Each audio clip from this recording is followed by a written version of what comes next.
Okay, welcome everybody. I would like to welcome you all in our tonight webinars. It is actually the Lipid Summit, the second Lipid Summit of the WAVA Society. We are happy today, I'm glad today personally to have with us Dr. Michael Davidson. Actually, Dr. Michael Davidson and Dr. Hani Ragi is activist on the Twitter, not like me. I'm sure you will enjoy this his presentations. Actually, Dr. Davidson is a professor and director of the Lipid Clinic, University of Chicago. I'm sure Hani Ragi will introduce him to you. The agenda of today will start with Dr. Davidson. He will talk to you about gene editing and dyslipidemia management. You know that 10 or 15 years ago, our only informations about genetics is that we may have some monogenic mutations that lead to homozygous or heterozygous familial hypercholesterolemia. But nowadays, there is a lot of informations and the genetic burden on cardiovascular disease becoming more and more clarified. So I'm sure we will discuss these matters and all around it with Dr. Davidson. Also, we'll have Dr. Ahmed Shawqi Sarafi, professor of cardiology at Shams University, about the novel lipid lowering therapies, and the last presentation by Dr. Hani Ragi about the PCSK9 in the post-MI patients. I would like to thank ICOM company for the technical support, and thank Amgen actually for the continuous support to the CME activity of WAVA Society. And let me leave the mic now to Dr. Hani to introduce Dr. Davidson, and after which we'll have 30-second break and come to the presentation. Dr. Hani. Thank you, dear Ashraf. It gives me great pleasure on behalf of the EAVA, the Egyptian Association for Atherosclerosis and Vascular Biology, which is a group formed of people from different subspecialties of cardiology with interest in atherosclerosis and lipidology. And we have started our own national studies in Egypt, Michael, on the epidemiology of atherosclerosis in Egyptians. And have published a few papers, and I'll send you some links. Tonight, it gives me great pleasure to have, for the first time, a guest that I personally have looked for a long time to have in Egypt physically, but because of the current situation of the COVID-19, we'll have to do with a virtual meeting. But I especially put the pyramids in my background because I promise that we will have him visiting those soon after giving us a presentation at one of our national meetings. Michael Davidson is a professor of medicine and director of the Lipid Clinic at the University of Chicago. He's an international expert and an author on lipidology. He's also an expert on something that we know very little about, which is the genetics of lipidology. Just before we went live, we were discussing a case that he described on Twitter of a young lady who had an LDL of 100, but goes on the wrong type of diet to lose weight, which is a very high-fat carnivorous keto diet, wrong type for her, which jumped her LDL to 500. And he could pinpoint, to a large degree, the genetic defect which caused that. And this was not a familiar hypercholesteremia person. So for us, this is completely fascinating.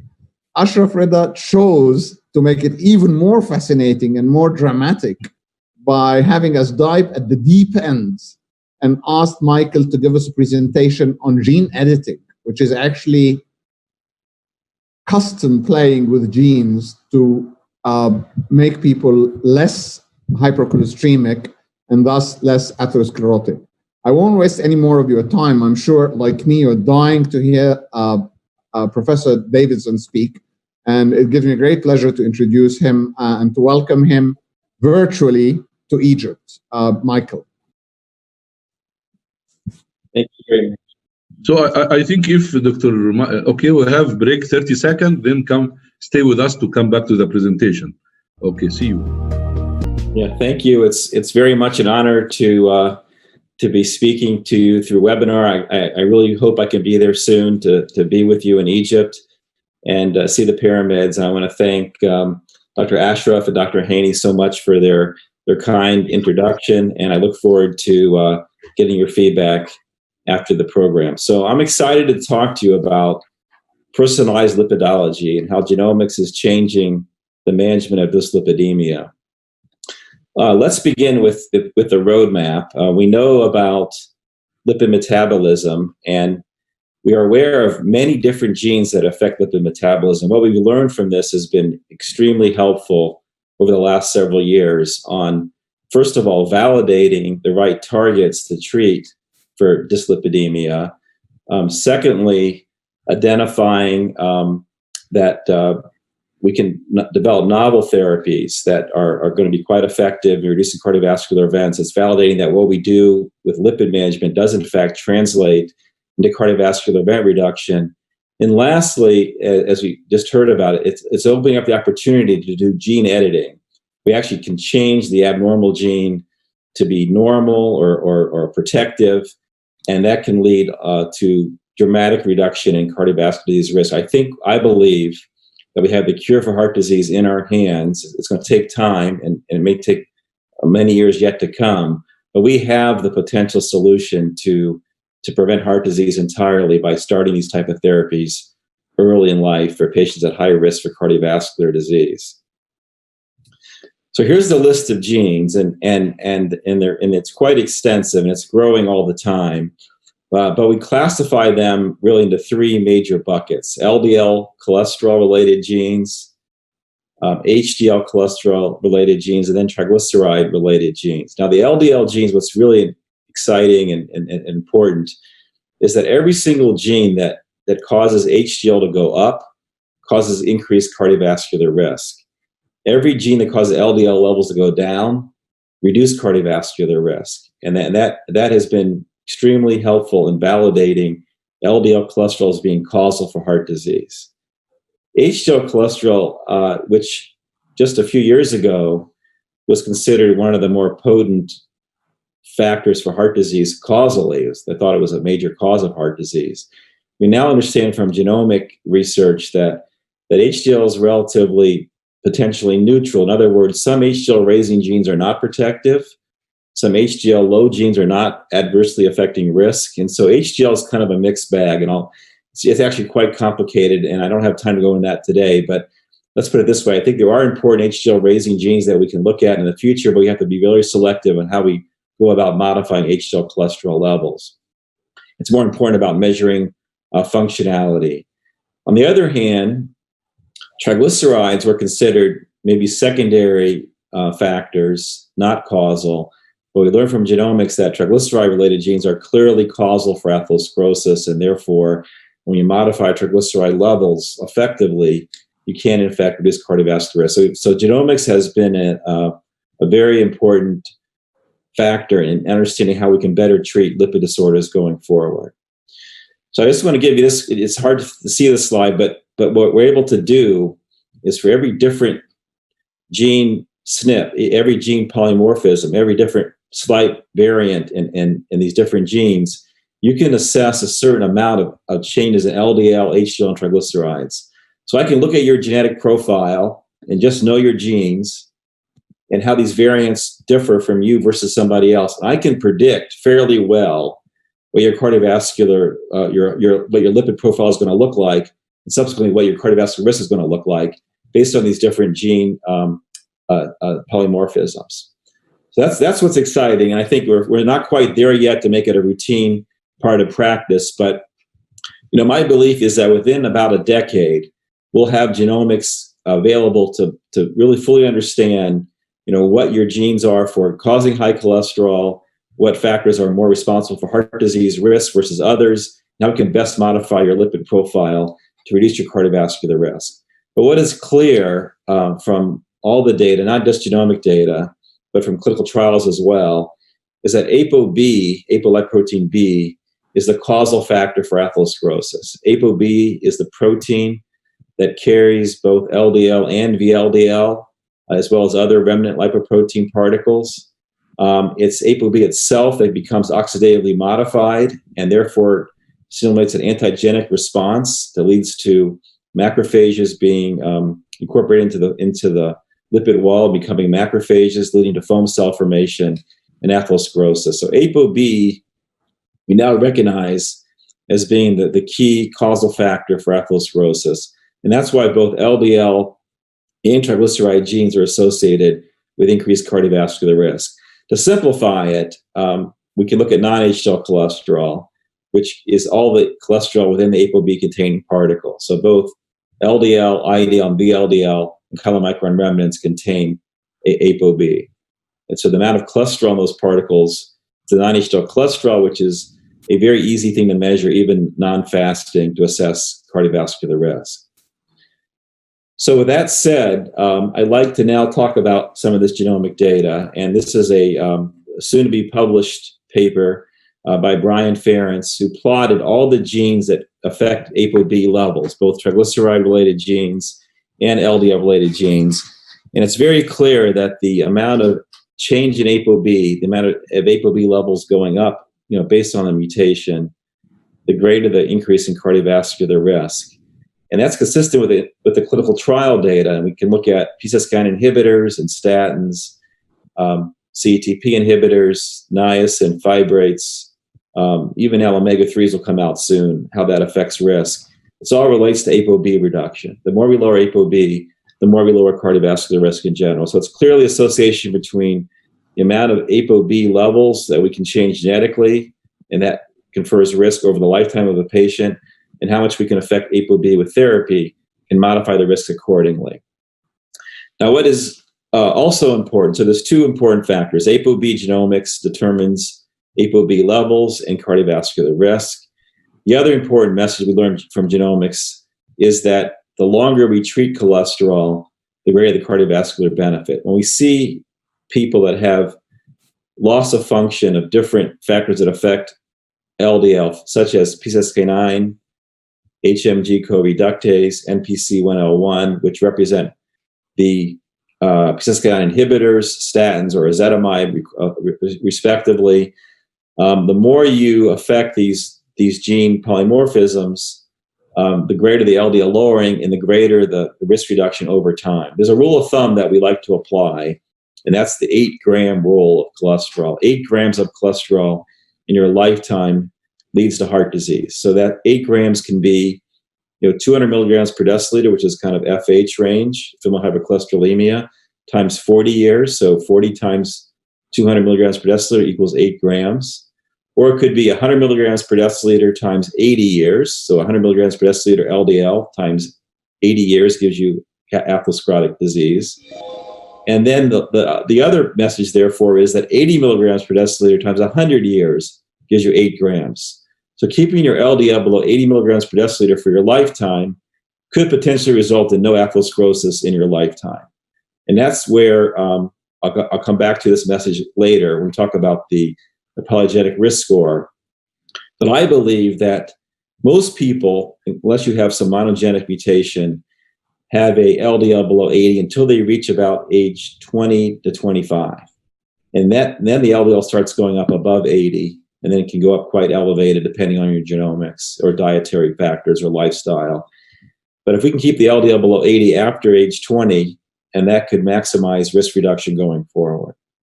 So that's the key messages. ApoB is causal, genomically determined, and the more we lower ApoB, the lower the cardiovascular risk. And then low LDL levels over your lifetime confers much greater cardiovascular benefit compared to shorter-term therapy with statins, for example, or other lipid LDL-lowering treatments. So now I want to talk about my own personal story for a minute, how genomics has helped me. This is my genetic profile. Not to go into the details, but I had a father who died at age 47 of an MI. My younger brother had a bypass at age 44, even though he was a vegetarian since age 20. Now, I myself had my lipid profile tested at age 16 when my father died, and it was terrible. I had very high LDL, very high triglycerides, very low HDL. I had a terrible lipid profile. I started doing research in medical school on niacin, started taking niacin. Then as soon as statins became available, I started taking a statin, lovastatin, before I turned 30. So I've been on statins for more than 30 years. And when I got my genetic profile, I was not surprised that I have a number of different genes that are associated with high triglycerides, low HDL, especially ApoA5, which I've now, with the literature for Egypt, is one of the factors that has been reported in Egypt as well, causing high triglycerides, low HDL, and high LDL. It's relatively common, at least as common as FH, and explains more premature heart disease than FH does, familial hypercholesterolemia. And so, and my brother has a homozygote form of this. I'm a heterozygote. So it explains this phenomenon genetically for me. Now, I've been scanned. I've had CT angiograms done every 5 years, and I have no significant atherosclerosis. And I do credit that to my starting statins when I was in my 20s. So again, early intervention, especially if you have genomic predisposition, can in fact reduce cardiovascular risk substantially. Now, another example I want to give you is a gentleman I saw in my clinic who has familial hypercholesterolemia, documented with the genetic testing. He has an LDL receptor mutation. Now, his father died at age 31. So we did a coronary calcium scan on him and a CT angio, and he's got no plaque whatsoever. Now, what explains that? Well, what explains it is that his father died at age 31. He was put on a statin when he was 11 years old by Dr. Antonio Gatto in Texas, one of the leaders in lipidology around the world. But he got treated since age 11 with a statin, and now is in his later 40s, almost 50 now, with zero plaque in his arteries, having FH at a young age. So you can see that treating early in life can make a difference, and therefore, we're now appreciating that if we can identify these people early in life with a high genetic risk, whether it's a dyslipidemic genetic risk or other factors that I'll come to in a minute, that can explain premature heart disease, we can start early in life and make a difference throughout their entire lifetime. And we can also identify low genetic risk patients as well. We can look at the other side of the coin. And there are protective genes that we can identify. I'll go through in detail with you, that they may not need as much as an aggressive intervention. So genetics can determine at a young age, let's say age 20, that we can actually intervene at that stage in life and prevent heart disease entirely from happening in their lifetime. So here's a kind of a summary of these different protective genes that we now are linking to therapy. So LDL, we know that PCSK9 loss of function, the null, which is discovered in 2005, published in JAMA, they had lower levels of LDL and no heart disease, 80% reduction in heart disease in that study. And that led to the anti-PCSK9 monoclonal antibody therapies rapidly moving to clinical trials and then on to therapy. So within 10 years, 2005, 2015, identified this target through genomics, led to an amazing effective therapy for reducing LDL cholesterol levels. I mentioned HDL raising variants have been unfortunately not supportive of that being a target of therapy, and therapy for raising HDL have failed. So it's consistent with what we've seen genomically. And now we have a number of triglyceride raising or lowering genes, angiolypoprotein 3, ApoC3, angiolypoprotein 4, that lower triglycerides genomically, but also reduce MI risk. And those therapies are now moving forward as well into potential novel approaches and ultimately cardiovascular outcomes to see the benefits. But based on genomic studies, these pathways should be effective in reducing cardiovascular risk. So here's a summary of these protective genes that we now can summarize for risk reduction. So PCSK9 inhibitors, I mentioned about 1 in 50 have a low LDL based on a loss of function of PCSK9, 80% lower risk, a rare mutation, but But if you do have it, NPC1L1 loss of function, which would reflect a lifetime of ezetimibe use, blocking cholesterol absorption, 53% lowering risk, Apob 72% lower risk when it's low, LPLA also reduced risk, ApoC3 and the triglyceride lowering mutations also confer a lower cardiovascular risk. So that means that we look at these three different paths to resistance mutations for atherosclerosis, LDL, LPLA, and triglyceride-rich lipoproteins. Not surprising, therefore, these are all new targets of therapy to lower these lipid values and thereby protect against cardiovascular disease. So I want to give you one more case of an example that I saw in my lipid clinic of someone with FH and the ApoA5 mutation both. He was a young man who had FH and very premature heart disease in his early 30s, despite being on maximal statins.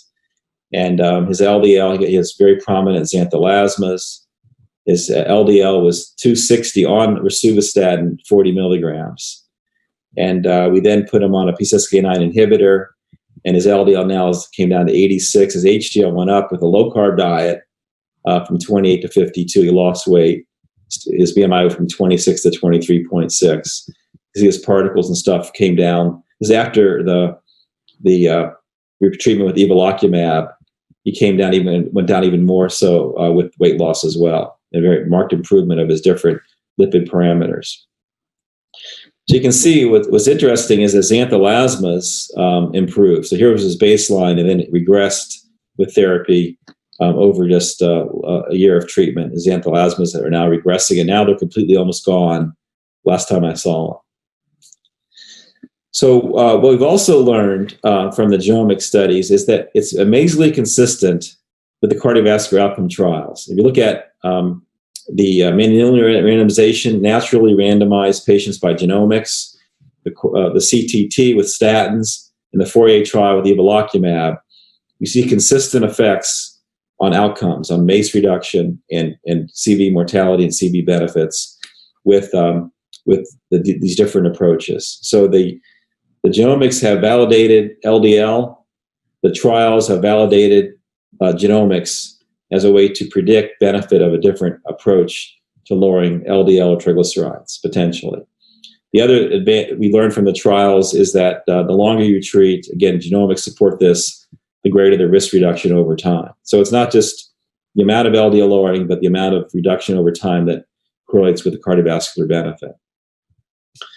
So I just want to continue to emphasize that point that the anti PCSK9 monoclonal antibody studies and statins, they line up exactly the same when it comes to hazard ratios when you look at the time to treatment analysis for these different interventions. When you look at the same amount of time of therapy, for each therapy, you get the same benefit over time in these high-risk patient populations.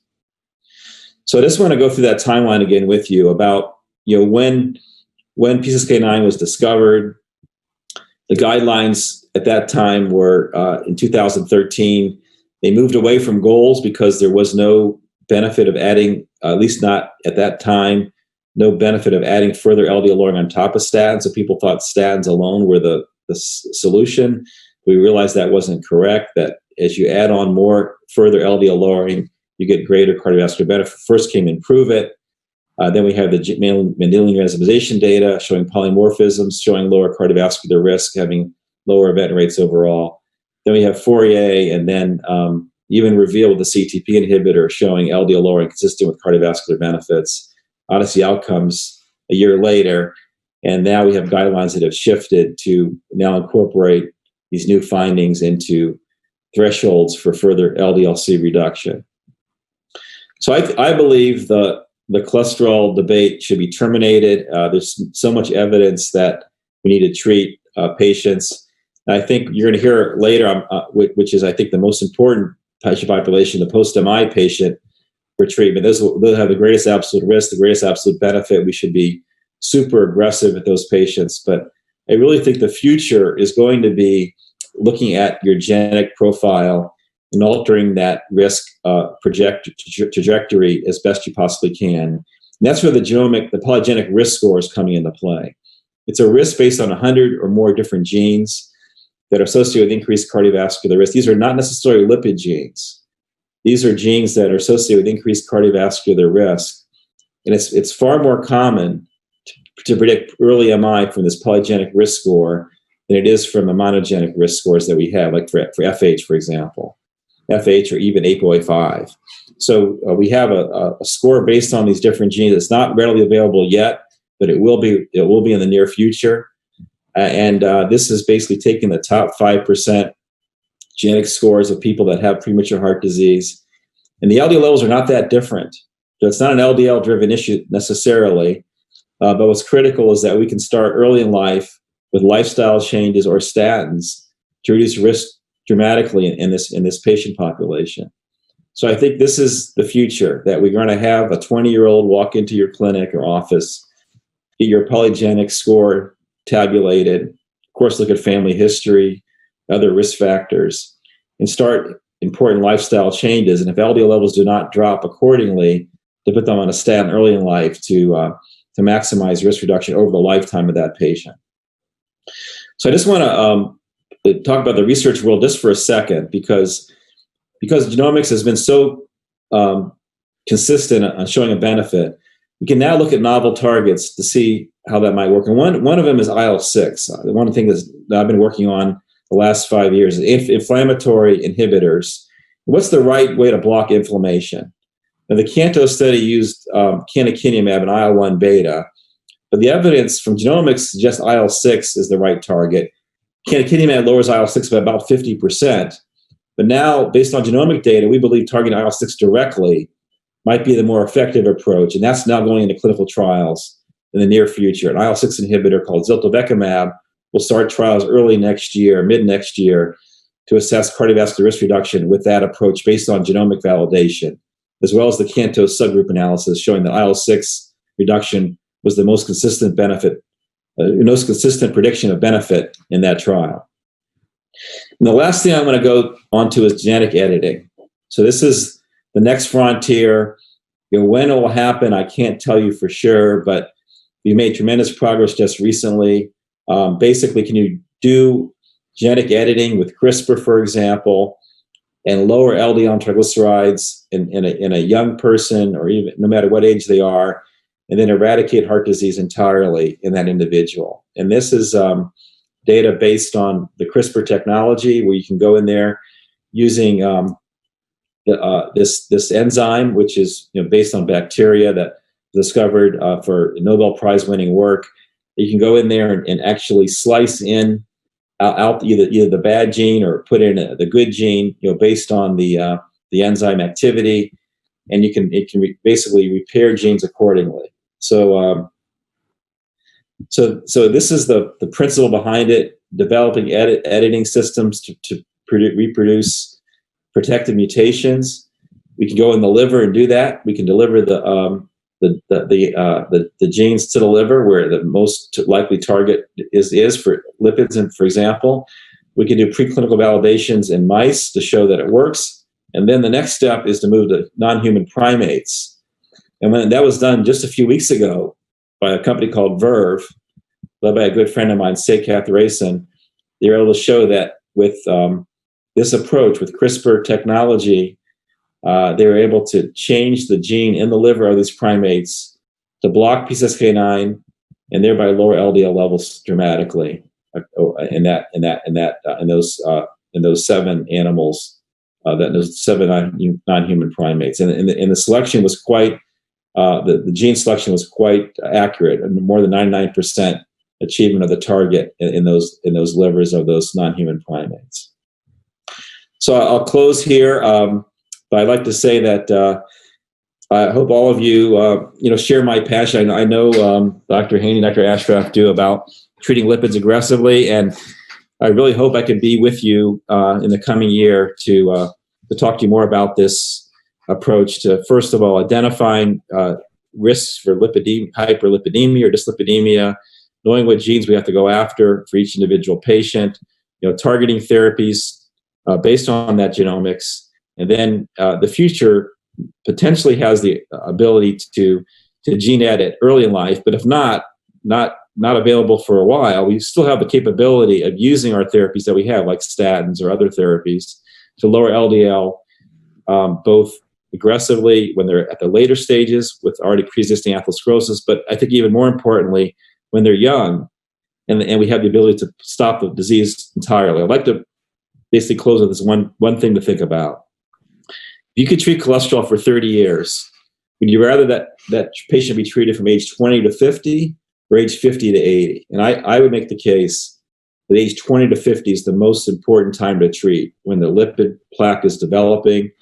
And if we could stop the plaque from forming in that 30 years, we might have even greater lifetime benefits for those patients. And that's where interventional lipidology, I think, can be ultimately the cure for heart disease. So thank you very much, and I look forward to your feedback and questions from the audience. Thank you. And thank you, Davidson. It was very interesting, and I enjoyed the presentation a lot.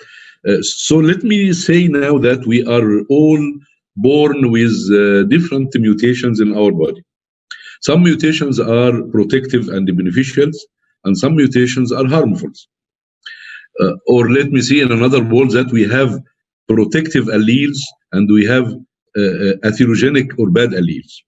And the balance between these two results in whatever you will develop the atherosclerosis early or late or not.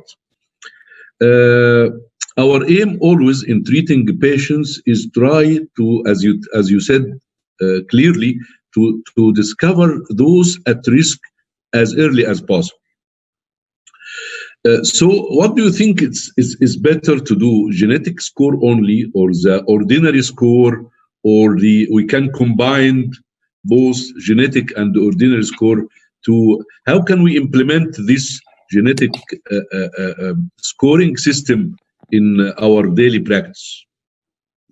Can you hear me okay? Do you hear me? Yeah, okay. Okay, perfect. Okay, great. So I wanted to, it's really it's a fantastic question. I can only tell you where things are going in the future, because it is changing quite rapidly. I think we'll have the capabilities soon to have that information available at a relatively low cost, which is the issue right now. Is the cost factors are kind of as a main hurdle. The technology is advancing. We're able to get that type of information quickly, but I would say that we will be able to get those several hundred genes, and we're piloting this now in our clinic.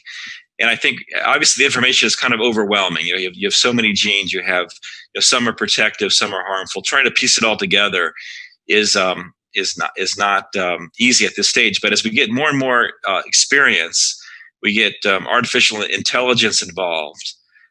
We're able to put things into programming and software that can give us a pretty good answer to what to do with each individual patient. We'll know the balance of the good and the bad genes and how that may impact their risk overall.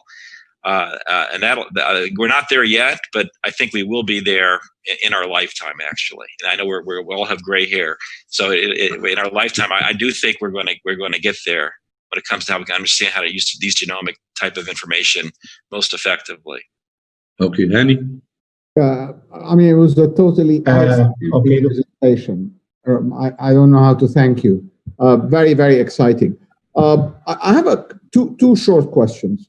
One of them is, at this point in time in Egypt, I almost can't test the patients genetically at all. We have no access. After your presentation tonight, I'm going to go and learn a little bit more and see how we can improve our access.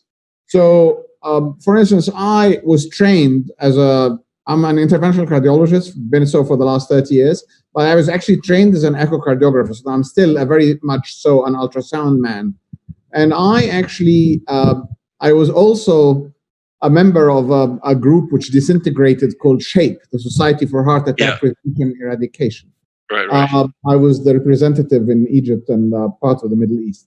So I actually try and go for the bottom line. I try and find if my patient has actually developed atherosclerosis or not, by doing carotid duplex, by doing calcium scoring, things which won't hurt the patient and are terribly cheap in Egypt.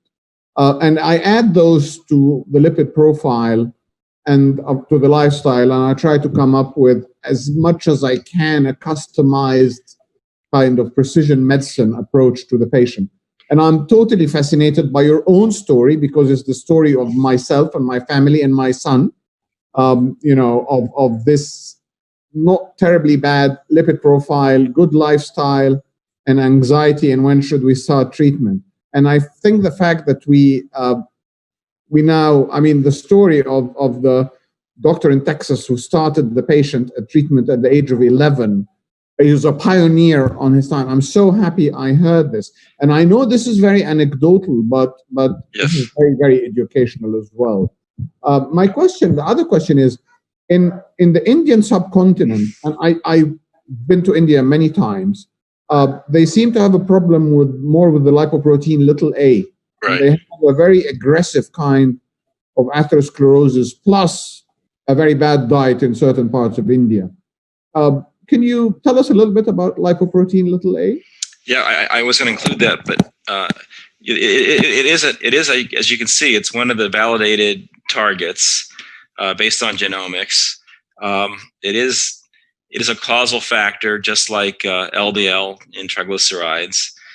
Indians, by the way, have a very high prevalence of ApoA5. That's kind of, they call it the Delhi gene. Yeah, there. And when I go to India, I'm sure you hear the same thing. Every time I give a lecture, I get every doctor comes up to me and says, and they're all cardiologists like me and you. They say every week I see somebody in the cath lab, age 20, in their 20s with atherosclerosis, an MI or needing a stent, that kind of thing. So it's very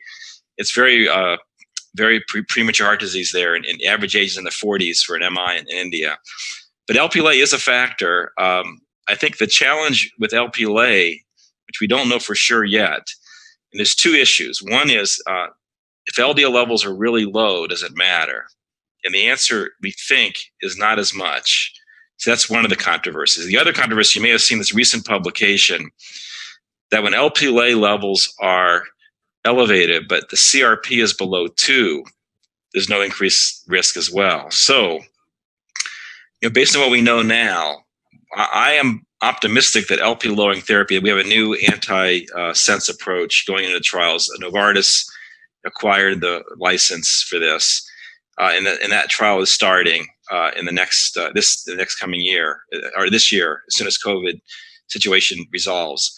But Lp(a) reduction through that antisense is going to be lower Lp(a) by 90%. So that'll be key study for determining. But I believe that in a patient who has an LDL below 50, I pick 50 because that's the number, and a CRP below 2, no inflammation or low inflammation, the risk actually is quite low in those patients.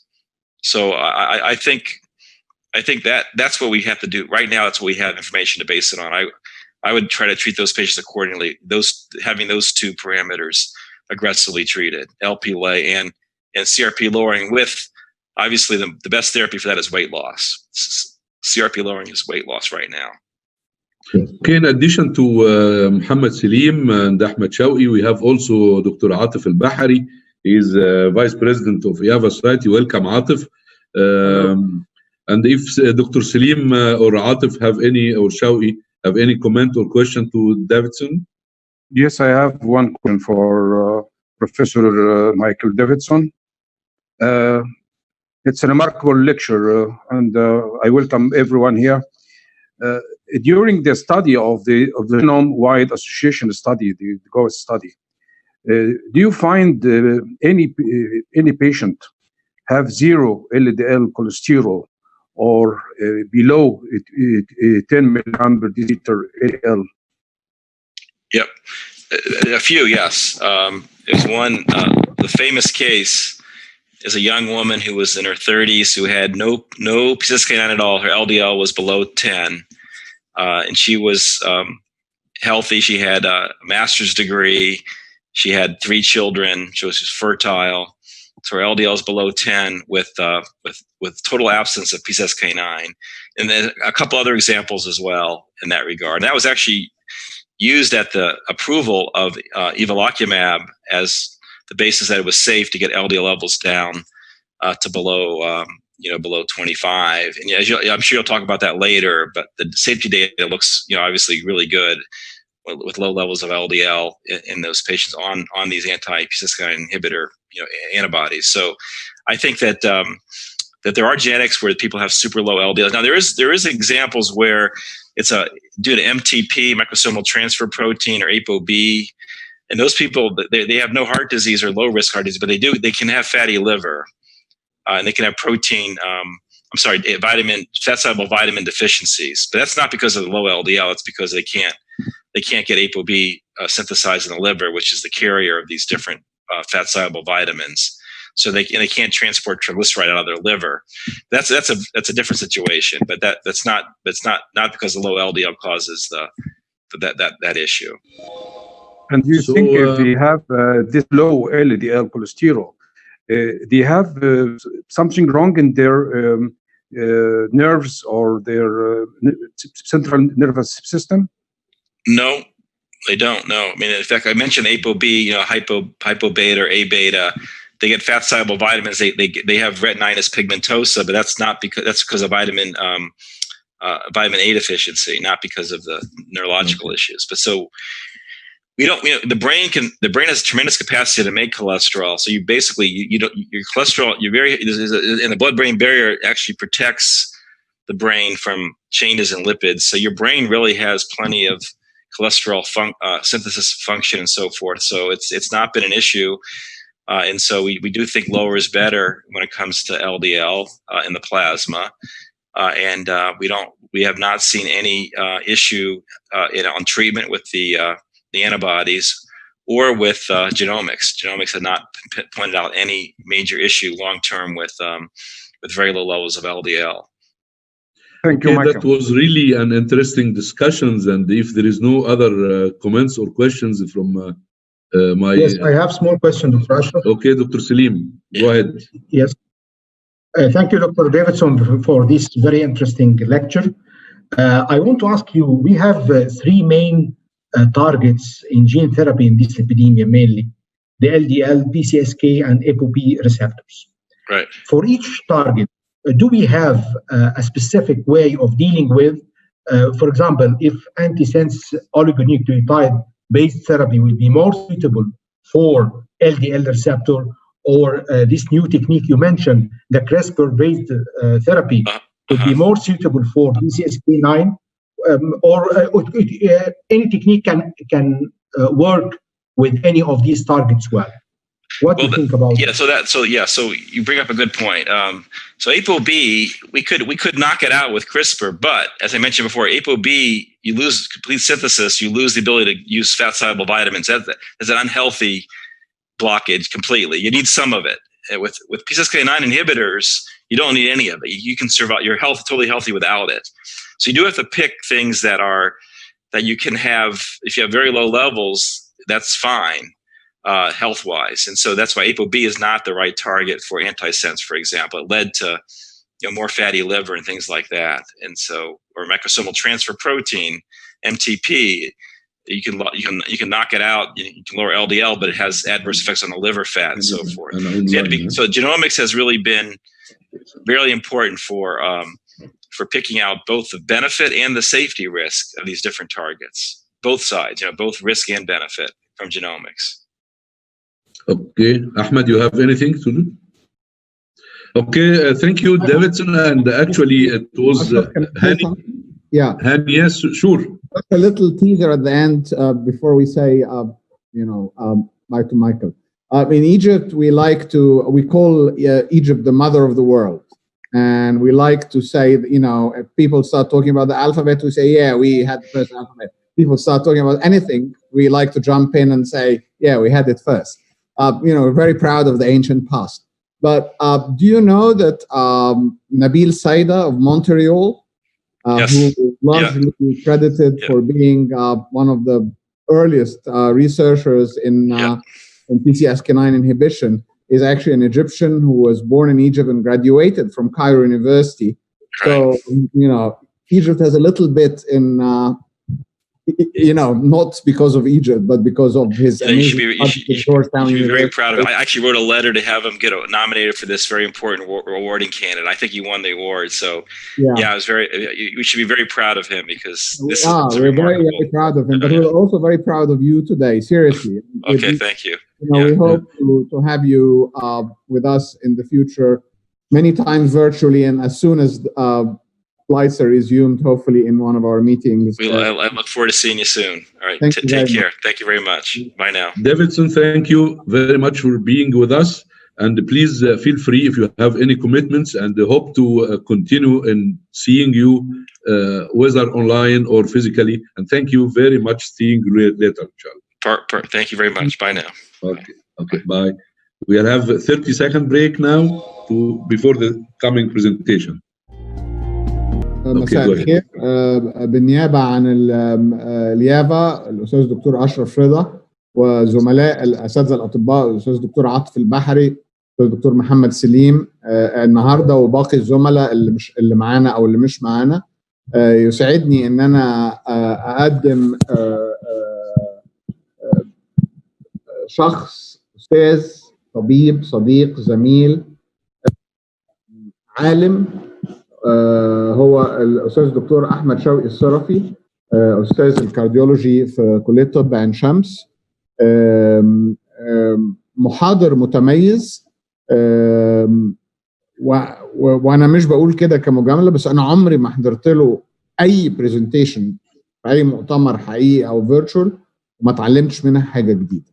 thank you very much for being here tonight. وطبعا جزء أساسي من Egyptian Association for Vascular Biology and Atherosclerosis, Professor Ahmed Shawqi. Thank you, Professor Hani, for this lovely introduction. I am humbled by your words. I am humbled being part of this society. And thank you all for having this lovely day for the Lipid Summit. Today, we're going to discuss something a little bit awkward, which is the novel lipid-lowering therapies. And we should know that cardiovascular disease is still the major cause of death worldwide, and LDL cholesterol. There are other causes, of course, but LDL cholesterol is one of the most important predictors of cardiovascular morbidity and mortality. And we know the hallmark of treating this has always been the statins and also the ezetimibe when required. But the problem is we sometimes do not reach the goals. We sometimes have complications. And the thing is, which really drives the lipid-lowering therapies to be more advanced and to look for more innovations, is that the guidelines and the recommended LDL levels are going down and down and down. We were thinking about 150, 160, like 15, 20 years ago. We're talking about 55 if we're looking at the European guidelines. So novel agents have to be looked upon, and this technological advancements hopefully will help us control our patients better and better. If we just take an overview about the LDL lowering medications, of course there are triglyceride lowering medications and others. There is three major pathways: the increased LDL removal, like the statins, ezetimibe, PCSK9 inhibitors, and bempedoic acid. We have decreased LDL production, like the MTP inhibitors in ApoB antisense oligonucleotides, as seen in familial hypercholesterolemia. And there is inhibition of cholesterol exchange between the HDL and LDL, like the CETP inhibitors. This is not novel. What we talk about novel lipid-lowering therapy, PCSK9, even they have been for 17 years right now on been revised and used as a medical therapy. Believe it or not, PCSK9 inhibitors are not now novel. But of course, the way they act is really important. And we know that the LDL receptors recycle from the hepatocyte, trying to catch the LDL, and then it recycles back to the surface to catch more and more LDL, thus reducing this LDL level. And as Professor Hani just told us about Nabil Saida, an Egyptian who the first to really diagnose this molecule, which is PCSK9 1 to 9 and even more. This is a regulator of the LDL receptor degradation, and is very important because when it combines with LDL and LDL receptor, they go into the hepatocyte in a clathrin-coated vesicle. The LDL receptor, instead of going back to the surface and recycling, is destroyed. Thus, less LDL receptors increase LDL, and this is what caused the marked improvement when PCSK9 inhibitors, the monoclonal antibodies, were invented. We know of two. There were a third one seen by also Pfizer, but because it was not fully human, it caused a lot of allergic reactions and it was stopped. But actually, these PCSK9 inhibitors, which were novel and now not so novel, have shown an improvement in outcomes in patients with hyperlipidemia, in those with statin intolerance, and in hypercholesterolemia of the familial type in heterozygous or homozygous, as seen with Evolucomab from Amgen and Atherosclerosis by Sanofi Regeneron. And actually, they showed an extra decrease of LDL by up to 50 milliliters or milligrams. Not so much in the homozygous, but in the heterozygous and those at high risk or statin intolerant, it was consistent around 50. So they were upgraded in the guidelines for high and very high risk patients, whether in acute coronary syndrome, chronic coronary syndrome, or familial hypercholesterolemia. Instead of a class 2, they've been a class 1, and even as a statin intolerant patient, this is important as a diagnosis, as a way of management.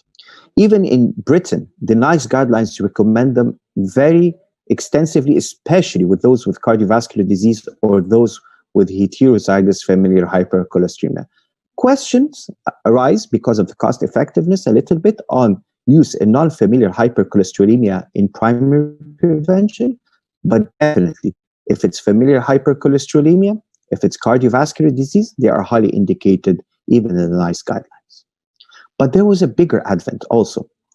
We heard about a drug called Incliceran, which degrades the PCSK9 mRNA inside the cell, lowering the levels of PCSK9 circulating within these tissues. And what was so intriguing about this medication that it is not given twice a month, like the PCSK9 inhibitors we know. No, it's given twice a year. And this is really important because this might be a breakthrough for compliance of patients, because we know a lot of our patients do not take their medications rather regularly because of compliance issues. It has shown that it inhibits the sensitivity of PCSK9. It's very potent. It reduces LDL on the average around, again, 50.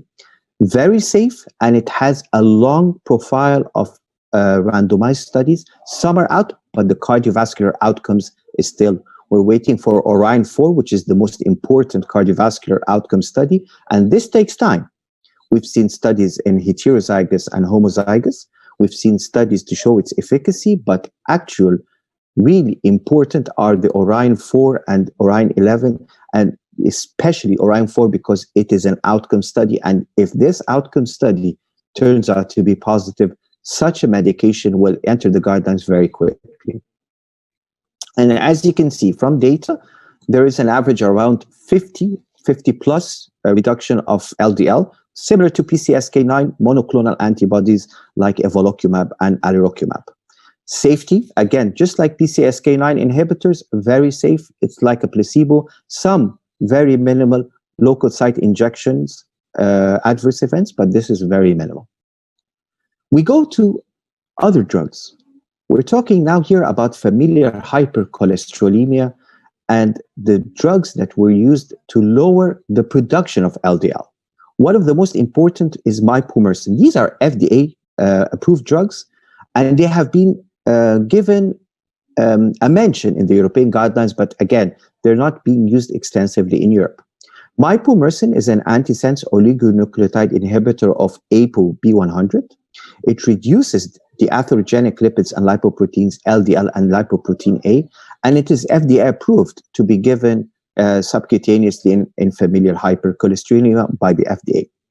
And it has so many studies showing around a 30+% reduction in LDL, and its main use was in familial hypercholesterolemia. Lomipatide is a microsomal triglyceride transfer protein. It inhibits that, decreasing also apolipoprotein containing lipoproteins like LDL, and it inhibits the production of LDL. So again, another medication used mainly in familial hypercholesterolemia, which shows another reduction of around 50% of the LDL at 26 weeks, tailoring off a little bit less at 56 weeks. And again, it has shown that improvement. But again, mainly used in the United States, not used so much in Europe or other countries in the world. Of course, if you have a very high LDL triglycerides, you can wash them out.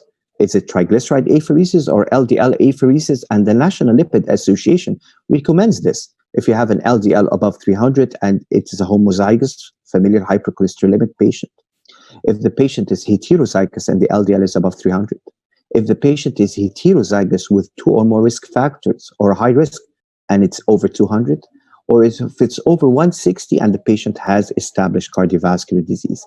Very expensive. We have it actually in Egypt, but it's very expensive, done once a week, and it is like a bridge therapy to the next therapy, which is liver transplant. If I remind you, the last 4 we were discussing are mainly used in familial hypercholesterolemia. And liver transplant actually is an end treatment of most patients that really have homozygous familial hypercholesterolemia. But it is problematic, not taking into perspective also the cost. There is a high risk of complications, whether surgical or non-surgical, mortality, the donors, the amount of donors is not so high, and the long-term therapy with immunosuppressive therapy is important to take into consideration as one of the problems with liver transplant. So again, yes, we have ways of lowering the LDL in addition to statins, ezetimibe, also in addition to PCSK9 inhibitors, but they are not so simple. Let's take a look at the novel medications. This is not so novel. There are 3 cholesterol ester transfer protein inhibitors that change they transfer the cholesterol from the LDL to the HDL, increasing the HDL with marked numbers, maybe 100, 140% increase by the 3 medications used. But the problem is some of their trials were very negative. Some were a little bit positive. Some were neutral. Actually, they all were consistent in elevating the HDL. But as you know, the guidelines specify that HDL raising is not a target of therapy. It's the LDL lowering, non-HDL, and other parameters. But the HDL increasing has not shown any mortality benefit, except a little bit in the REVEAL study. So actually, the verdict of these medications is probably they will not go further development, and these medications will not be used a lot nowadays. There are others, like the angiopoietin-like protein 3 inhibitor that was eluded by Professor Davidson. And this has shown to inhibit lipoprotein lipase with reduction of serum triglycerides and a little bit, of course, of LDL. And the drug, it's a monoclonal antibody, Evolucomab, has been shown to lower this LDL. But of course, do we have cardiovascular outcome studies? No. We have also an angiopoietin-like protein 4 inhibitor. And again, we have studies to show the efficacy of their LDL lowering and triglyceride especially lowering, but not so much data on cardiovascular outcomes. ApoC3 inhibitors are very potent in lowering the triglycerides, maybe a little bit also of VLDL like Norsin, sorry. But the problem is a lot of side effects like local site injection reactions and thrombocytopenia. Again, we don't have a lot of data. Lipoprotein A, we know that lipoprotein A causes a reduction in fibrinolysis. It's pro-atherogenic, it's pro-thrombotic, and there are 2 molecules, the Ionis ApoA-RX and LX, and these have shown a significant reduction of this atherogenic particle, but again, cardiovascular morbidity and mortality has not been shown. There are other studies like pradigastat, which is DGAT1, works on the enzyme GGAT, acyltransferase 1. It has a very potent triglyceride lowering effect of up to 70%, and some familial hypercholesterolemic patients have the problem in the triglycerides. Bempedoic acid, also eluded by the new guidelines that it reduces LDL and triglycerides by 30% as monotherapy and 50% when added to ezetimibe, again through adenosine triphosphate inhibition. And these are showing better outcomes, but again, we're waiting for the patient outcomes. Other, like the ACL glycoprotein receptor, also explored. What other medications? There are so many, but actually they work on different mechanisms. Their main mechanisms is either through the intestine, through the liver, through the plasma, or through the cell itself. So if you just take a look at some of what we discussed, like the HMG-CoA reductase inhibitors, which are the statins, the PPAR alpha modulators, which we did not discuss actually because they were mainly looking for triglycerides. Cholesterol absorption inhibitors were always there, and the PCSK9 inhibitors, these are the main lines that we still use. Of course, there's icosapent ethyl, which has shown a patient outcome very potent in those with a hypertriglyceridemia above 135. After LDL lowering with statins, addition of this 4 grams per day has reduced mortality in those with a triglyceride above 135. There's the ones we use again in familiar hypercholesterolemia, like the ApoB100 inhibitor, mipomersen, and the MTP inhibitor, lometimib, and these show an LDL reduction. CETP inhibitors show a modest LDL reduction. It's only with the REVEAL study that showed a little bit of improvement, but they all show an increase in HDL. HDL actually is not a target. We have the ANGPL-TL3 and 4 inhibitors, monoclonal antibodies, very potent in triglyceride, may lower a little bit the LDL. Surely it's not 100% known, maybe through lipoprotein lipase. There's the ApoC3 inhibitors, lipoprotein A inhibitors, DGAT1 inhibitor. So many medications that are being used to improve our outcomes for our patients. And this figure sums it all up. We have actions within the intestine.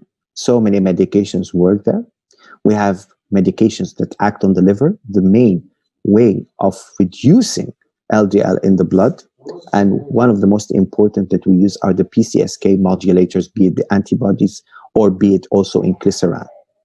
Also, we have medications that act in the bloodstream on the cells and on the cells too. And all of these, how to combine, when to add, we still do not have an exact answer on that. But definitely, novel therapies for lipid lowering are increasing worldwide. So our take-home message is that dyslipidemia is still the most important major risk factor. It is not the most prevalent like hypertension, but it has the highest predictive value of myocardial infarction.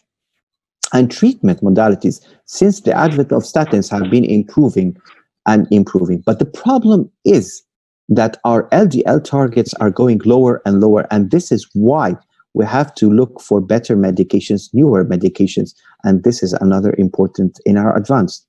These novel approaches are helping us reach our targets, combining them, which one to which patient to how, again, is a question to be asked. Not all of them have outcome studies for patients, and again, we have to take into consideration some of their side effects as we've seen. But actually, we will have a great hope that there is, in addition, of course, to the genetics or the gene therapies that are a very big possibility in the near future, that these will help us reach our patients' goals and reduce our patients' mortality, because dyslipidemia is still the biggest unmet need in cardiovascular medicine. Thank you. Thank you, Professor Ahmed, for this very comprehensive overview of the some of the new medications that may help us in reduce the burden of atherosclerosis now and in the future. I think if we go through all these promising medications, we'll see that we have till now statin, ezetimibe, fibrate, and PCSK9 inhibitors. Maybe these are the most widely used with proven clinical trials. If I tell you, what do you expect the next one to be added to this group? Incliceran. Incliceran. It's also acting on PCSK9. It's a PCSK9 inhibitor, but in a different way. It is not monoclonal antibodies working with the microRNA techniques. So any questions from the panel to Professor Shawqi? Yes, Ashraf, please. Atif? Yes. Dr. Shawqi, thank you very much for your elegant lecture as usual. I have a question.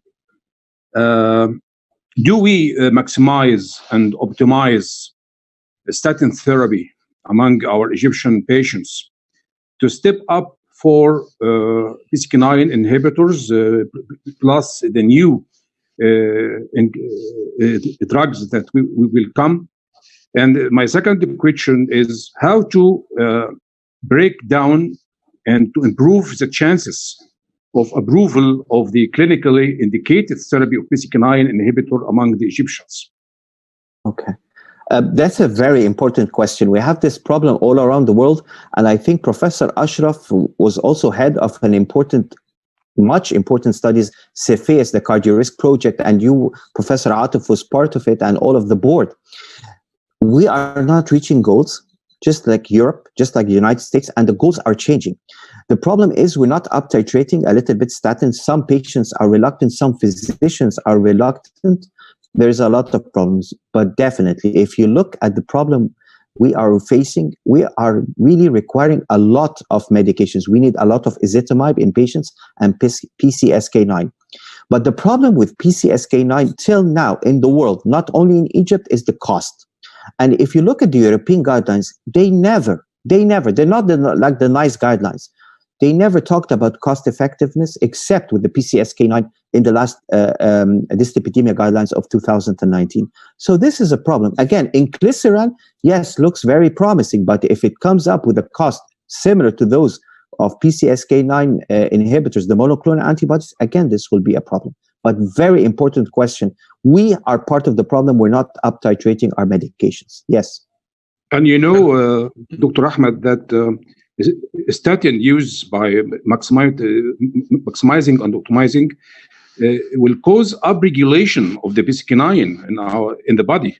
And so the addition of the PCSK9 can counteract the level of reduction of risk by statins, which is stopped at the level of 27%. Agree totally, but if you reach your goals with just the statins, and this was exactly, thank you for, this was shown in a slide, yes, statins do increase the upregulation of PCSK9, but again, if you reach your goal with a statin alone, you don't need the PCSK9 a lot, and it is variable. This upregulation does not occur in all patients the same, but yes, this is definitely a molecular effect we should take care. Thank you. That's why Atif and Shawqi, in our last published PCSK9 Egyptian WAVA consensus on the use of PCSK9, we elaborate that we have to use it. The higher the risk, the patients, the more the benefit. So try to maximize. Welcome, Dr. Farag, Nabil Farag. Ahlan, Dr. Ashraf. Welcome. So I agree with Ahmed that we have to maximize and Dr. Nabil himself here. We have to maximize our statin therapy. We have to give the maximum tolerated dose of statin. And then if you're not at goal, you have to add ezetimibe. And then if the patient is high risk and you are still not at goal, you have to add PCSK9 inhibitors. Any additional questions of Professor Shawqi? So if there is no questions, let me thank you again, Dr. Shawqi, and we'll have a 30-second break and come to the last presentation by Professor Hani Raghi. Okay, so see you. It's my pleasure to introduce my dear friend, my dear colleague, Professor Hani Raghi, one of the eminents among the Egyptian cardiologists who has a history in life with me and with others, and his cooperation in every matter. Hani Raghi is one of the most important doctors that I ever seen in my life. He will produce the PCSK9 inhibitor in post-MI patient, new data from Fourier trial. Please, Dr. Hani. Thank you very much. This is a very kind introduction from a dear friend and I seriously do not deserve it. But thank you. I can only thank you. I would like to thank everybody for being here today. I'd like to thank the entire board of the EAVA, WAVA, and also all the attendees. Without you, nothing would be meaningful. And ICOM and all the IT support and the meeting support. Of course, last but not least, I'd like to thank Amgen. And this presentation is actually sponsored by Amgen, and it's presenting some of the new data from the Fourier trial in post-myocardial infarction patients. The burden of cardiovascular disease is terrifying. It's globally, the prevalence of cardiovascular disease is nearly 471 million people and is increasing. This is our part in yellow here, which is the Middle East and North Africa, for which Egypt is part. And as you well know from the studies of Adil Allam and his colleagues, that atherosclerosis in Egypt has been documented in the mummies of ancient Egyptians in the Horus study, and I'll be happy to send you the PowerPoint presentation. Before smoking was discovered, before fast food was discovered, we have genetics in Egypt for atherosclerosis, and even though there has been a lot of migration, but we still believe that many Egyptians stayed in Egypt, and this is an issue which we will discuss and we should study, and especially after Dr. Davidson's presentation, followed by Dr. Ahmed Shawi's presentation tonight, which shows the importance of genetics in atherosclerosis.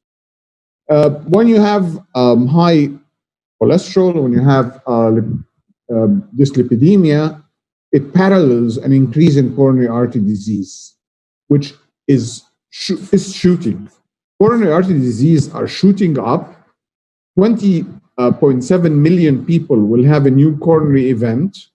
There are 32 million myocardial infarctions and strokes worldwide, predominantly caused by dyslipidemia.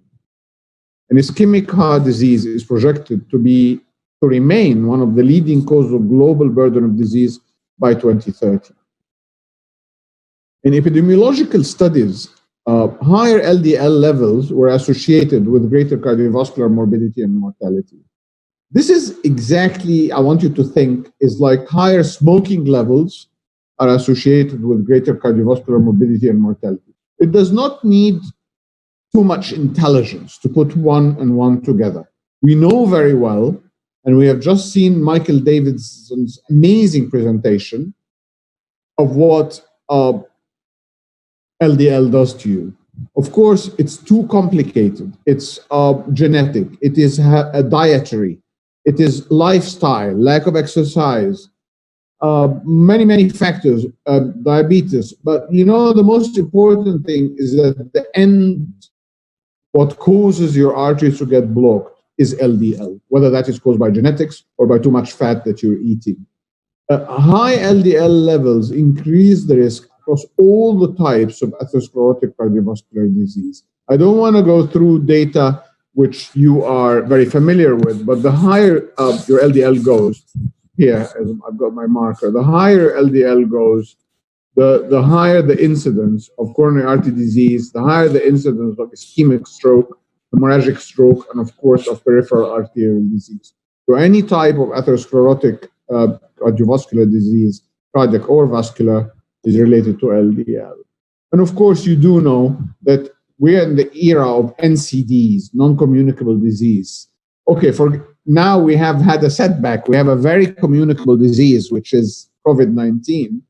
But even in COVID-19, the majority of deaths were in people with cardiovascular disease, in people with cancer, in people with diabetes, and in people with respiratory disease. So the non-communicable disease are the leading cause of mortality worldwide, but they will also increase your mortality if you get a communicable disease like COVID-19. The global cardiovascular disease burden, unfortunately, is not decreasing. It's actually projected to grow significantly all the way through 2030. And we have a lot of unmet needs.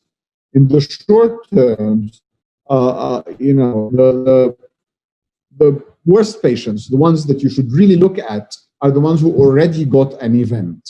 So if you look at this curve, the patient in blue is the patient who has not had a primary, who has not had an MI, and with no prior coronary artery disease. And the patients in yellow are the patients who have not had an MI, but who do have coronary artery disease. And the patients in red are the patients who did have an MI.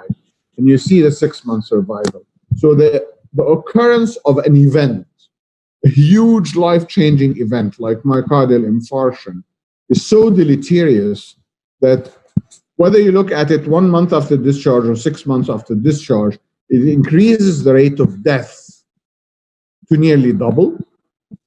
It increases the rate of major adverse cardiac events to nearly double, and this is very highly statistically significant. So we are trying to take you, dear attendees, in the direction which is different from the rest of the 2 previous presentations. I'm not looking now at primary prevention in any way, but I'm looking at people, whether because it was genetic or because it was lifestyle or because it was smoking, the people who already got a myocardial infarction. And those people are at a major increased risk of death in the early period, early meaning less than 2 years post myocardial infarction. You cannot look at those people and look and say, okay, let us test the blood lipids. Oh, your cholesterol is 100, it's very good. You can't do that. It's game over. You wouldn't be even told the cardiologist if you do that. Recurrent cardiovascular events are actually highest after a STEMI, after a myocardial infarction, and especially within the first year. This is the REACH registry, which shows in blue prior ischemic events less than 1 year before baseline, or more than 1 year before baseline, or stable atherosclerotic patients. And you can see that in the first year after an event, that is the highest cumulative rate of ischemic events. That is the most likely time where you'll get another MI or a stroke, or the most likely time that you're going to die.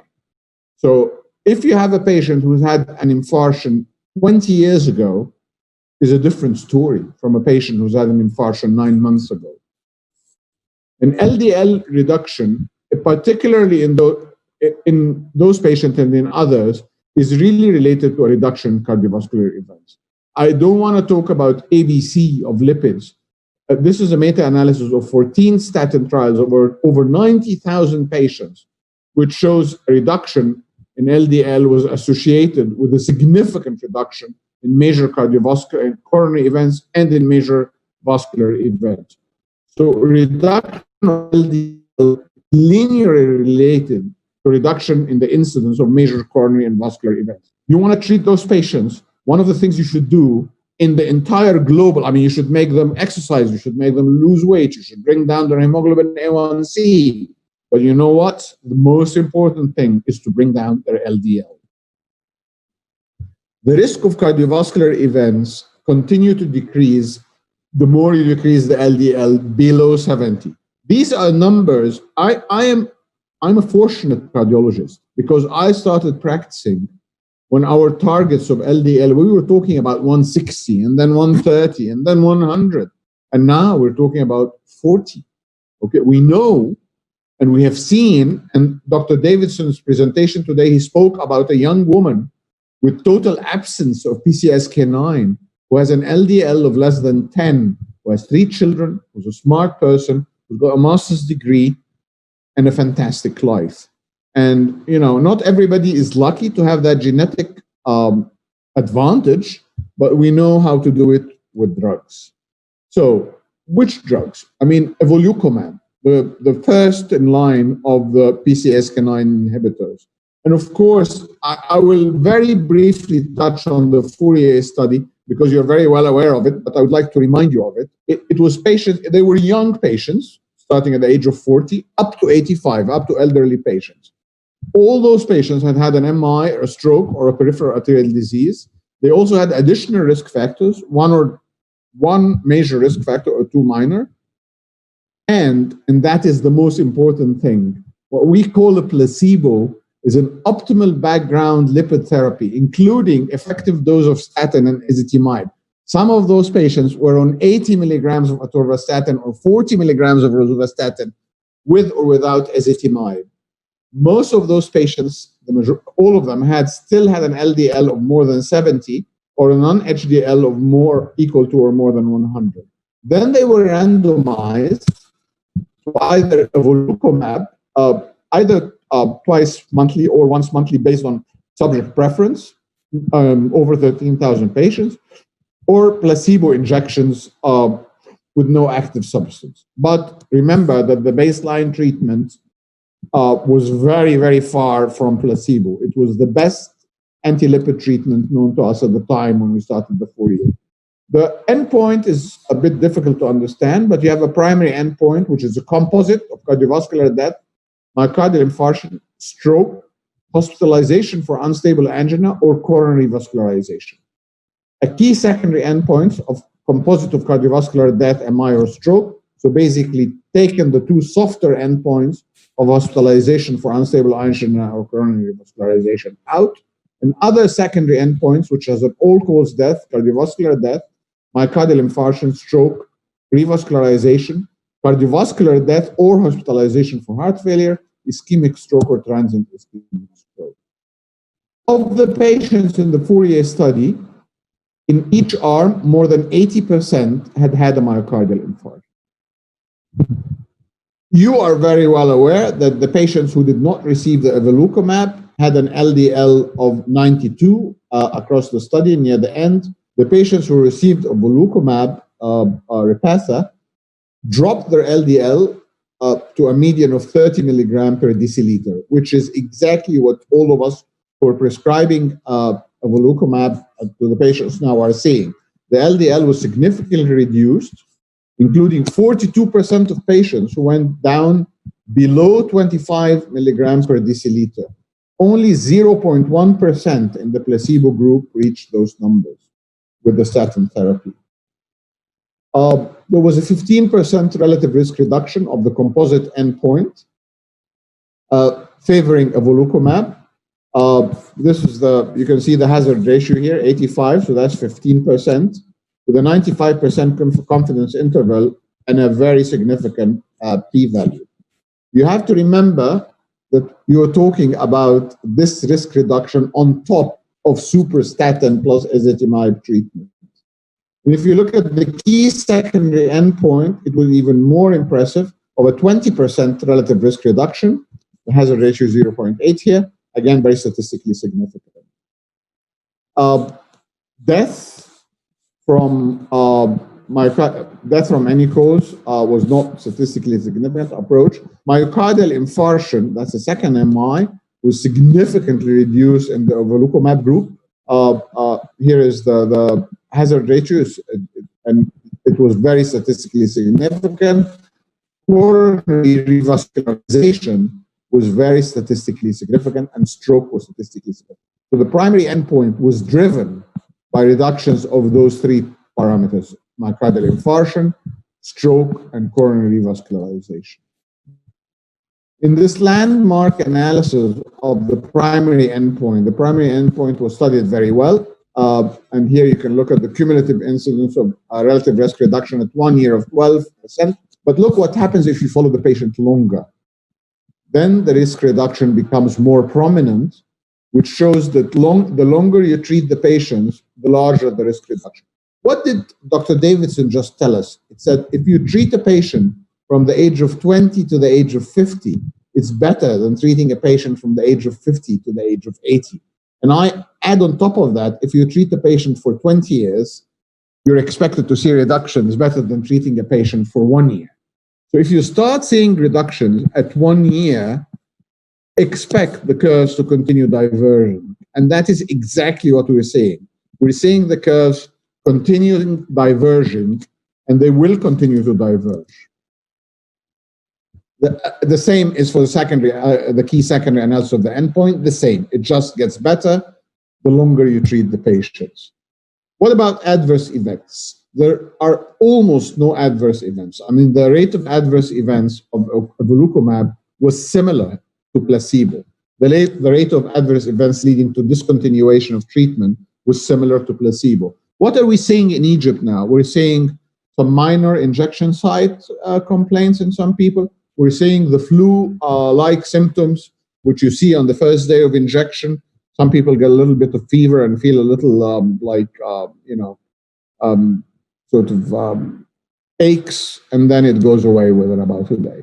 So what about Evolucomab in myocardial infarction? If I had lost you because you had already had the previous section, please come back.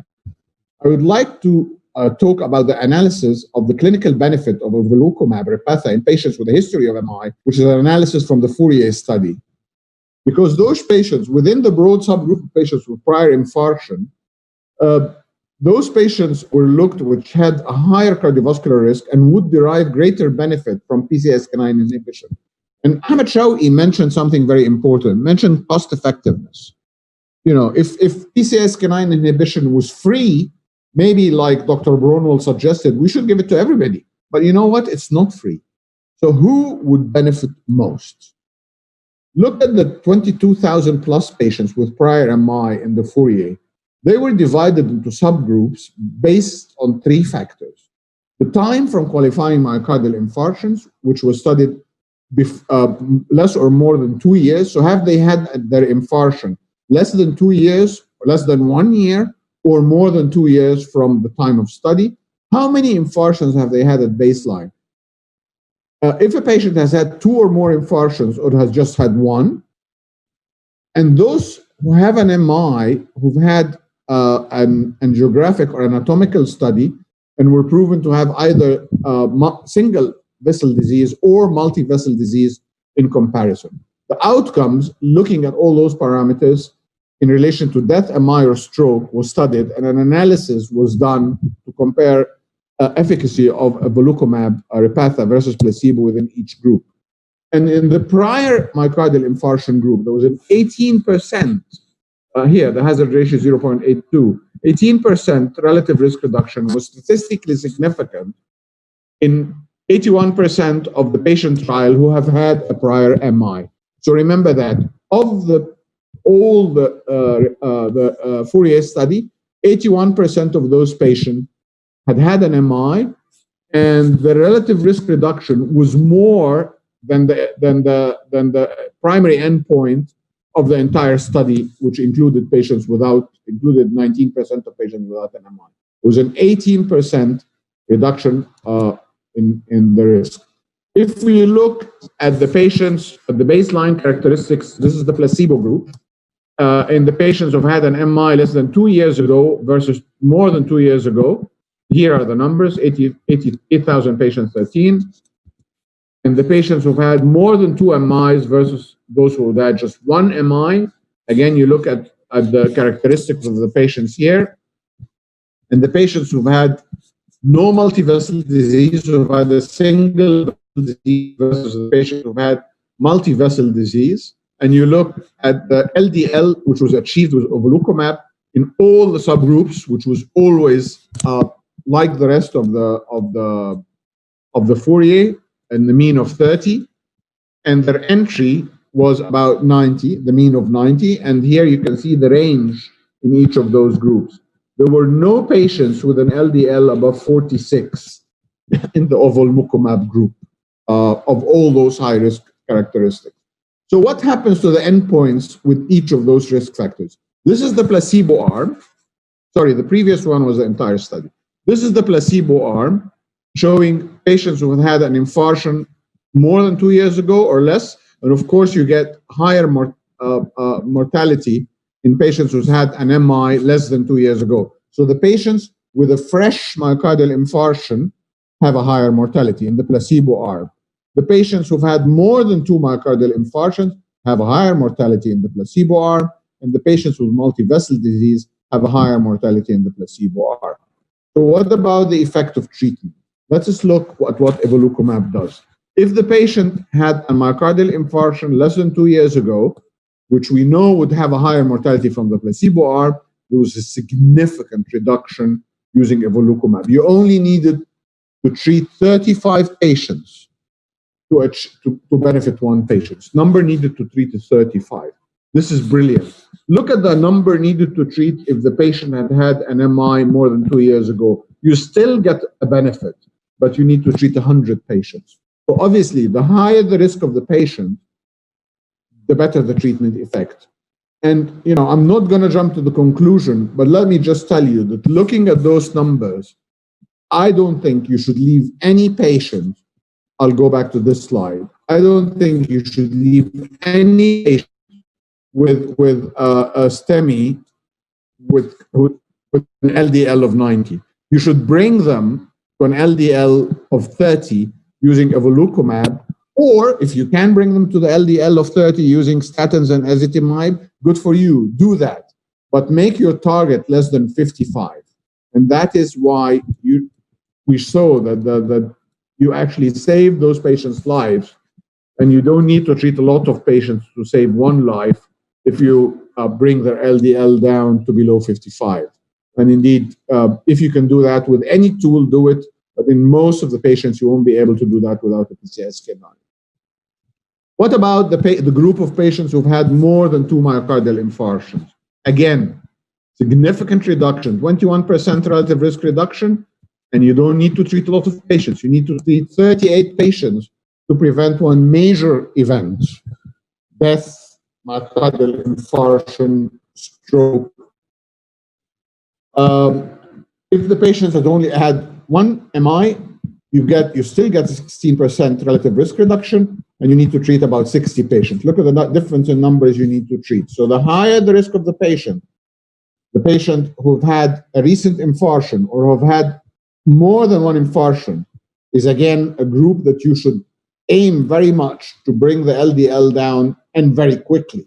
You can't wait for a year, because the first year after the MI is where many of them will die.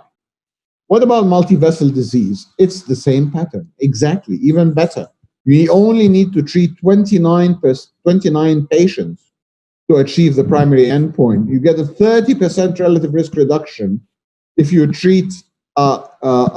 So people will tell you, interventional cardiologists like myself will tell you, go in and treat the non-culprit lesions, and you're going to. What about patients with diffuse disease? You know what?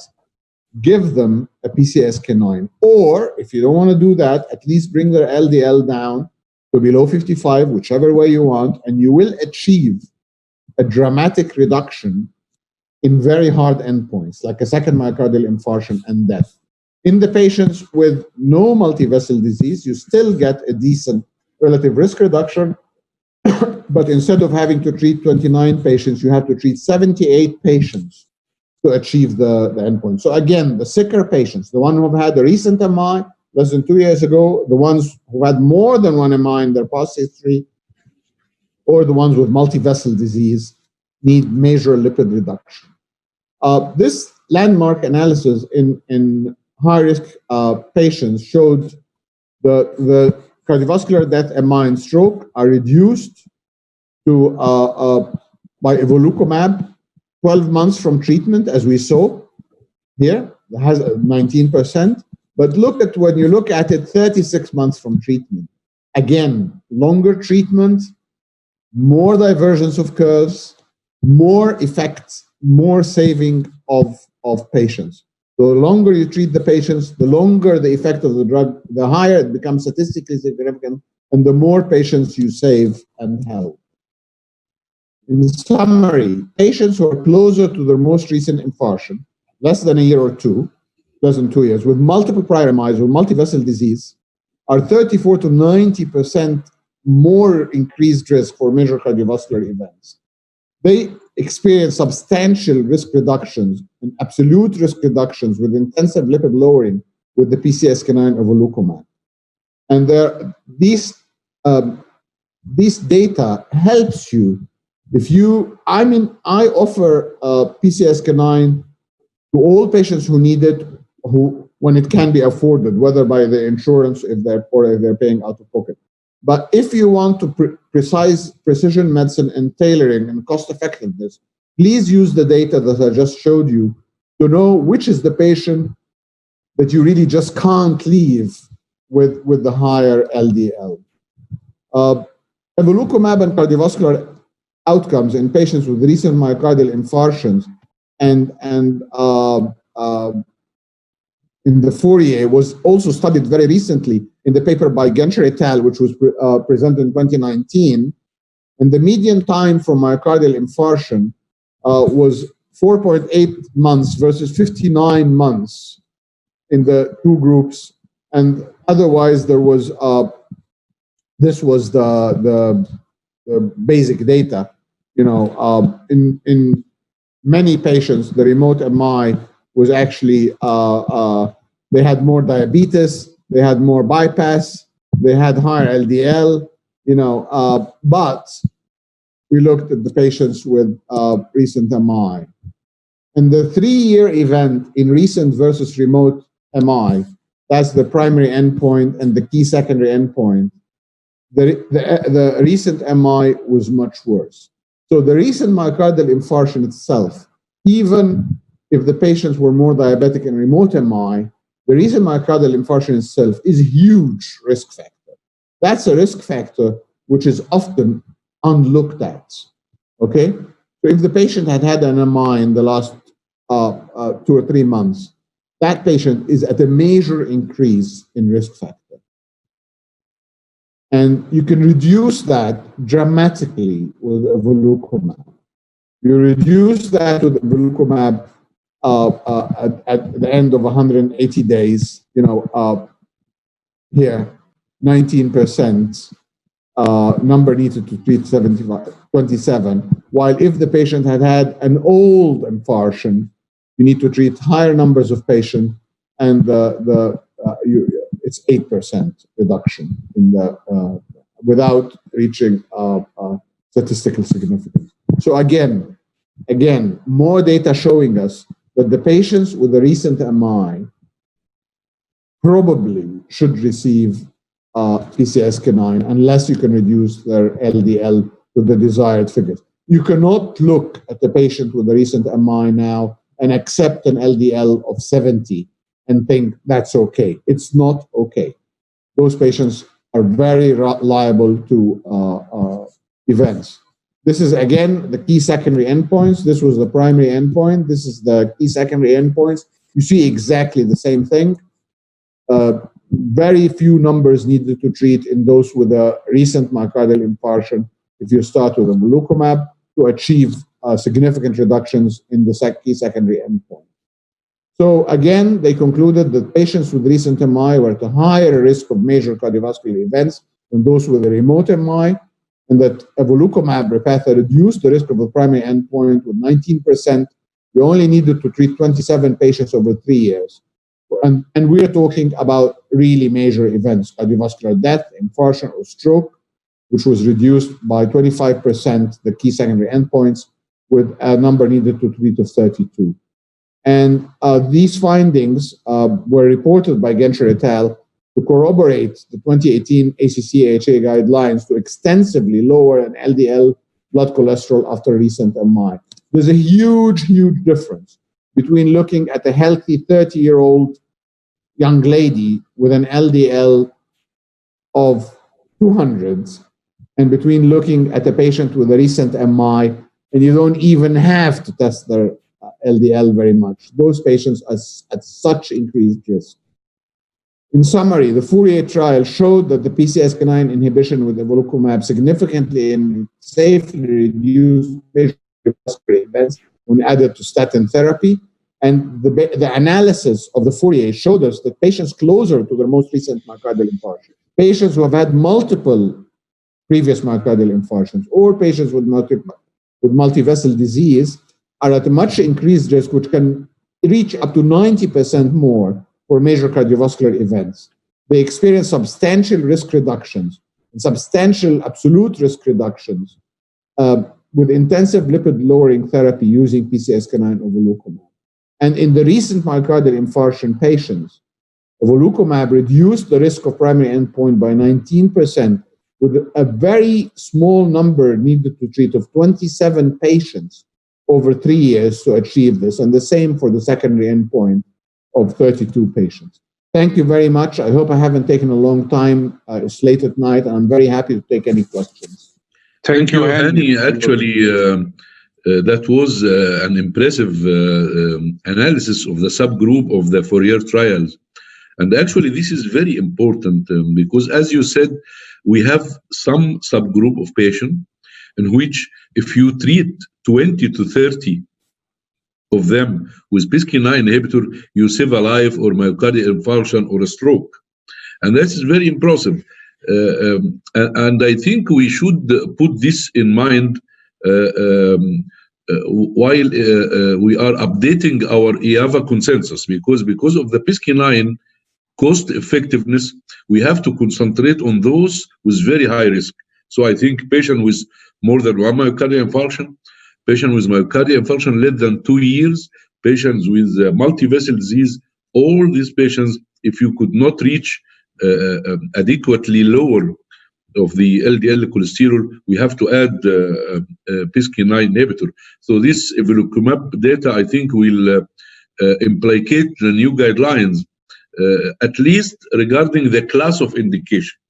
Because, for example, in primary prevention patients, I don't think it's class 1 indication to give PCSK9 inhibitors, even if the LDL is go down from 120 to 70, for example. However, in secondary prevention, and not all secondary prevention are the same, as you said, of the very high risk patients, I think the class of evidence now is growing that PCSK9 inhibitor is very important in a wide range of these patients. If there are any comment of questions of my colleagues. Dear Ashraf, I want to ask Hani for one question.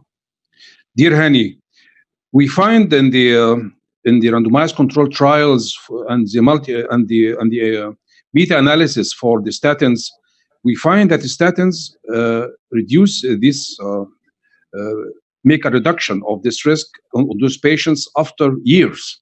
Here we see the Evolucomab within months decreases this risk. How you comment on this point? I think there are multiple factors. Number one, the reduction in the LDL is very anti-inflammatory. We do actually know from the statin data, for instance, multiple small papers, but so much repetition that they make sense, that patients who are statin naive, who are going to undergo non-cardiac surgery, but who are atherosclerotic, or who are going to undergo an angioplasty, a stent placement, when they get given a high single dose on the night of the procedure, like 80 milligrams of atorvastatin, just one day before they're going to undergo an abdominal aortic aneurysm repair or a PCI, the event rates drops. So reducing lipids by drugs which reduce LDL and reduce inflammation seems to work fast. And the nice thing about the data coming from the PCSK9 trials is that there are large numbers of patients. And the reductions, the ones that we saw, if you look at the subgroups, and these are thousands of patients, and there are more than 80% of the patients in the Fourier trial have had a myocardial infarction. Those patients benefited more than patients who did not have, and they dropped their lipid profiles quickly. I have to mention something. Patients who receive such treatments are usually also observed very much for lifestyle. So it's very unlikely that you'll have them continue smoking or not exercise. So the whole thing comes in a package. And I believe that we should target LDL in those patients in a comprehensive way, giving ourselves, I start, to be honest, I have been starting PCSK9 in my STEMI patients before they leave hospital, if they have an LDL above 50, okay? Obviously, if they have taken statin, their LDL is already 40 on statins, I may not start. But I may actually start even then but that is anecdotal, if I have angiographic lesions that I would like to regress.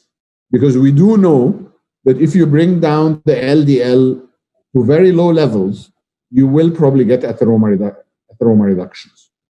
So we're in a new era, and I mean, like Michael Davidson just said, everybody except Ahmed Shawqi is gray. Nabil doesn't have to worry about being gray at all. But the rest of us are very gray. And we're lucky. We're lucky to be alive to see this era of numbers which we did not dream of when we were holding the Lipid Day in Stella de Mare and Ain Sokhna. In the first and the second Lipid days, who would have dreamt? 1998. Huh? Would you 1998. 1998. We didn't dream of seeing numbers of LDL of 25. We didn't dream of, like Atif just said, of seeing patients' events reduced within months. It's a dream. It's a dream come true. And okay, I agree it's expensive, but we all know that at some point, Zocor 10 milligrams was very, very expensive. Okay, and people were complaining. So everything drops. But I think we're living in a lipid dream era. And today, when I saw Michael Davidson's presentation, I think the dream is even going to get better. Sure. Thank you. And I can add to these questions of Atif and observations. I had a presentation previously about the pleiotropic effect of PCSK9. PCSK9 is not only present in the hepatocytes in the liver cells. PCSK9 is also present in the endothelial cells at the site of the plaque.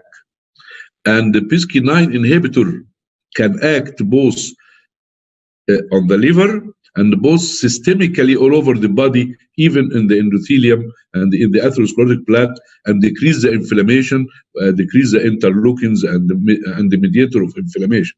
So there is now, recently in the last year, I think that was in the circulation, a paper about the pleiotropic effect and the anti-inflammatory, in addition to the lipid lowering effect, just as the statin works. Dr. Nabil, I think you want to say something.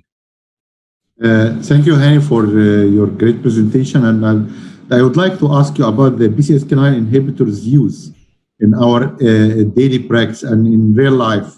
Is it underused, underprescribed, or it is? And is there a difference between our country, like developing countries and developed countries?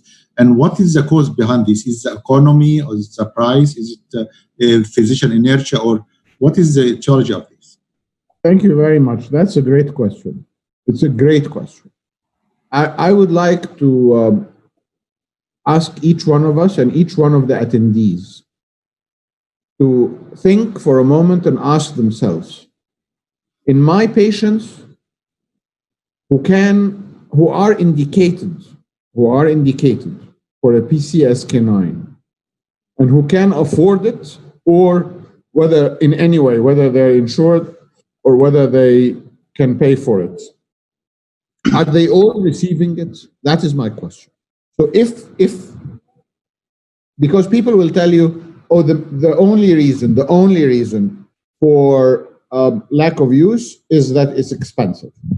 And I would think that this is a fallacy, because if this was true, every one of us would say, yes, all my patients who can afford it, who are indicated to take it, are taking it. But this is far from true. This is far from true.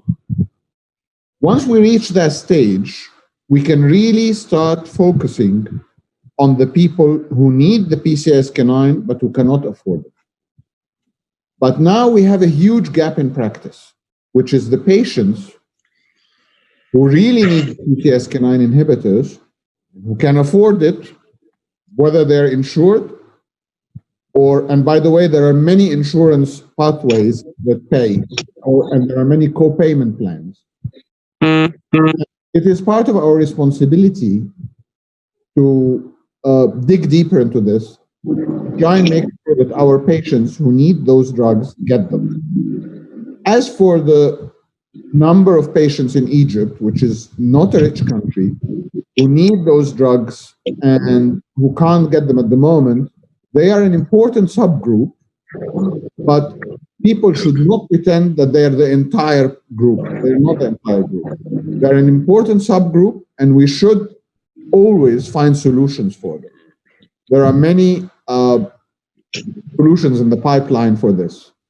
But once we reach the numbers, I mean, one of the things which is very, very important is once you start giving the indicated drug, all the patients, and I'm serious about indicated, to all the patients who can get it but are not getting it at the moment, and you start having major numbers of people receiving the treatment, you will always be able to lower costs, and you will always be able to convince. I mean, look at what happened to us with the drug-eluting stents. We were at a stage where only the very privileged few were getting drug-eluting stents, right? And look at what happens now. Everybody gets drug-eluting stents. This is going to happen, okay? But we have to make sure that at this point in time, I mean, I was just talking to a patient who was indicated for the PCSK9, and he was complaining that he can't afford it.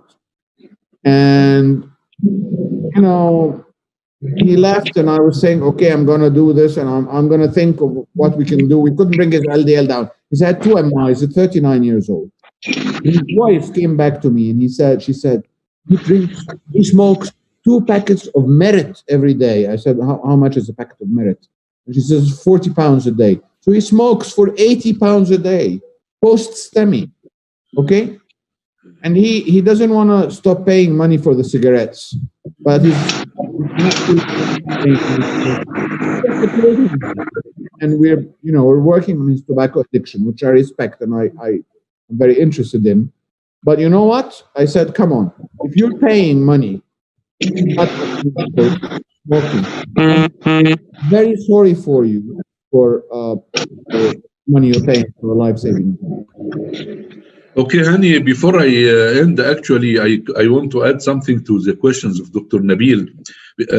The problem of not giving PCSK9 to the appropriate patient is present even in the developed countries. We was in the Lipid clinic with Milan with Catapano and his team, and we noted that the problem is there also. But they have something which is better than us. They can talk with the Ministry of Health to convince them that it is cost effective, for example, in some subgroups of patients. And consequently, they put it in the insurance. And this is a major differences in the policy of giving drugs in many countries. So by the end of this excellent day, I enjoyed all the presentations. I learned a lot. I spent a nice time with dear friends and colleagues, and hoping to see you again and again.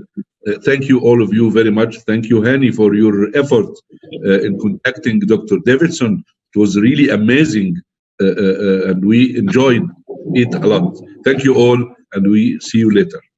Thank you. Stay safe.